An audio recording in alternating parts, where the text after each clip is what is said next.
ಹೋರಾಟದಲ್ಲಿ ಡಿಕೆಶಿಗೆ ಸಂಪುಟ ಸಂಕಷ್ಟ. 10 ಜಿಲ್ಲೆಗೆ ಸಚಿವ ಸ್ಥಾನ ಸಿಗದಕ್ಕೆ ಜೋರಾಯಿತು ಅಸಮಾಧಾನ. ಕೈಕೋಟಿಯಲ್ಲಿ ರಾಜೀನಾಮೆ ರಾಜಕೀಯ. ನನ್ನ ಸಿದ್ದರಾಮಯ್ಯರನ್ನೇ ಸಂಪುಟದಿಂದ ಹೊರಗಿಟ್ಟಿದ್ರು, ತಾಳ್ಮೆಯಿಂದ ಇದ್ರೆ ಅವಕಾಶ ಸಿಕ್ಕೇ ಸಿಗುತ್ತೆ. ಸಚಿವ ಸ್ಥಾನ ವಂಚಿತರಿಗೆ ಡಿಕೆಶಿ ಕಿವಿಮಾತು. ಹೈಕಮಾಂಡ್ ನಿರ್ಧಾರಕ್ಕೆ ಸಿದ್ದರಾಮಯ್ಯ ಸಿಟ್ಟು. ಶಿಫಾರಸುಗಳಿಗೆ ಸೂಕ್ತ ಮನ್ನಣೆ ಕೊಟ್ಟಿಲ್ಲವೆಂದು ಮಾಜಿ ಸಿಎಂ ಗರಂ.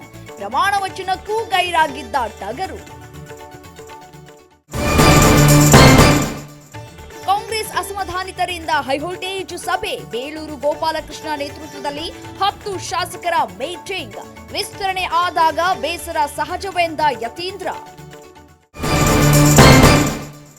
ಬರ್ತ್ಡೇ ದಿನ ಹೋಗುವಾಗ ಆಕ್ಸಿಡೆಂಟ್ಗೆ ಯುವತಿ ಬಲಿ. ಸ್ನೇಹಿತರ ಜೊತೆ ತೆರಳಿದಾಗ ಮಂಡ್ಯದಲ್ಲಿ ಅಪಘಾತ. ಮಗಳನ್ನ ಕೊಲೆ ಮಾಡಿದ್ದಾರೆ ಎಂದ ಪೋಷಕರು.